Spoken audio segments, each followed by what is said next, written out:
You know, there have been no major legislative wins, right? They didn't get the repeal and replace through. But yet we still saw that 3% growth. So what's going on here? An increase in confidence, less regulation, the promise of tax cuts to come. The president's going to be meeting on Tuesday with his economic team, as well as Mitch McConnell and Paul Ryan, to hash out this tax reform. The question is whether they can really get it done. I'm joined right now by Fox News contributor Steve Cortes and former Obama campaign official Robin Biro as we wait for the president. Robin, are you guys going to stand in the way of this?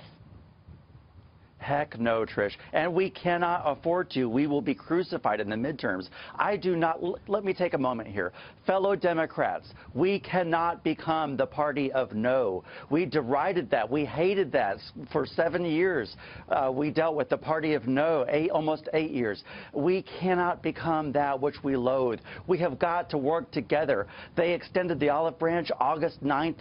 We saw for the vice president that they were willing to work with us. Okay. We've got to work together. Hey, you know, I'm glad you're saying it, but you got to get the memo to the rest of the party right now, because you know what their MO is. Their MO is, no, tax cuts, these are just going to the wealthy. They're just going to corporations. This isn't going to help Main Street America. And I'll tell you, they're dead wrong on that. You bet it's going to help Main Street America. Again, take out the Econ 101 textbook, and I'm glad to hear that you're with me, Robin Biro. You know, this is part of the problem, frankly, for the Democratic Party, is Steve Cortes, they have lost that core voter that was sort of, and I make the comparison to my family because I come from a big Irish Catholic family that historically had been Union members, and they were, you know, card-carrying Democrats as well. You were Irish like you were Catholic, like you were a Democrat. That was just part of your identity and who you were. And I really think there's a big part of the country that's been like that. The working class folks that have been ignored, frankly, by the Democratic Party of late. And so they need to get on board, Robin's right, with an economic message, but will they? Right. Right, Trish, you're exactly right. And by the way, I think one of the untold stories, you mentioned Catholics, one of the untold stories of this election is the way Catholics flipped. They voted 52 to 45% for President Obama. They voted by that exact proportion for President Trump. And they happened to live primarily in the states that really mattered, which were the Midwestern states of Ohio, Pennsylvania, Michigan, Wisconsin. So it was really Midwestern Catholic working class voters who flipped this election. Now, that's history. What do we do now? Because, by the way, let me just tell you, the economy matters. It is the economy, stupid, right? I mean, the economy is the one unifying issue. And as much as you want to talk about how you think Republicans are somehow racist, and if you voted for Trump, you're a racist, that will not fly. I say that to the Democratic Party, and I know, Robin, you'd agree with me, because that will not fly. But there's a core economic issue there that everybody can rally around. And he has tapped into that, has he not, Steve? Yeah, no, absolutely. And listen, you're right. Economic growth, of all the reasons that Donald Trump won, and the biggest upset in American political history, of all the reasons he won, I think the single biggest reason is the economic anxiety that is out there in the country. And it's real and it's palpable.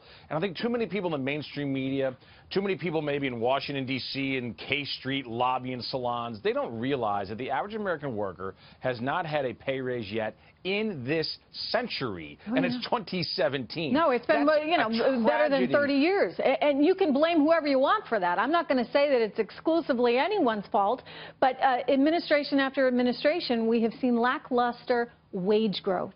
And so it is something that needs to change. And by the way, I think the key to Donald Trump's success in his presidency will be wage growth. It's Americans feeling as though they have a little more, and not only wage growth, but spending power, because the two are linked.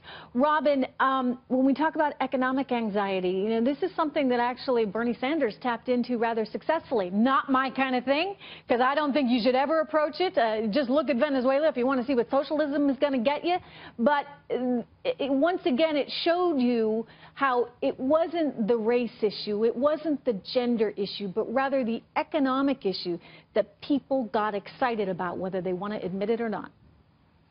And, you know, an interesting point, Trish. I want to point out that, you know, who we're seeing tapping this right now is actually, and don't laugh when I say this, but Mark Zuckerberg is going around very much delivering a message to all 50 states now that is very much geared about finances and tax reform. So pay attention, because I think he might be a contender. And I don't want it to be about celebrity and money, dear. but No, we wrote off Donald Trump. I'm going to go out on a limb and say I don't think Mark Zuckerberg could win the presidency of the United States. Certainly not anytime soon. But you know, look, people, you thought the same about Trump. You know, I didn't. I actually thought he could win, and I thought he could win because I thought he had a couple things that mattered. One was star power. In other words, people paid attention when he was talking. And the other thing he had was a grasp of the economic reality that Americans are facing, that for whatever reason didn't shine through with other candidates that he was competing against, both in the Republican circle and clearly in the Democratic circle. Steve Cortes, though, you ran his Hispanic Advisory Committee.